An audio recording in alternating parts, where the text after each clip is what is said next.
আলহামদুলিল্লাহ।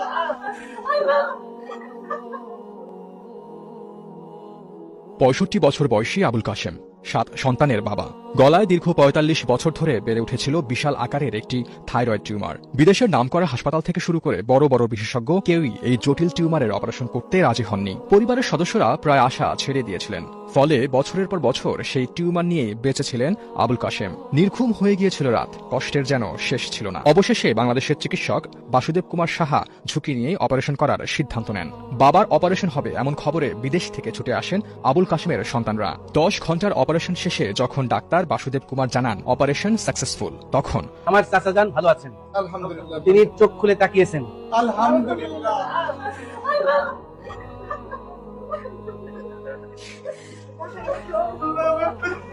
সবাই বুকফাটা কান্নায় আনন্দে আত্মহারা হয়ে সিজদায় পড়ে সৃষ্টিকর্তার কাছে শুকরিয়া আদায় করলেন।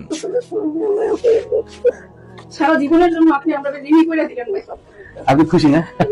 অপারেশন সাকসেসফুল শুনে পরিবার যখন আনন্দে ভাসছিলেন, তখন হাউমাউ করে বাবা বাবা বলে কাঁদছিলেন ডাক্তার বাসুদেব। তিনি তার অভিব্যক্তিতে জানান, আমিও আমার বাবাকে অনেক ভালোবাসি। ৩ মাস হলো বাবা আমাকে ছেড়ে চলে গেছেন পরপারে। একটা বারের জন্য ভুলতে পারিনি বাবাকে।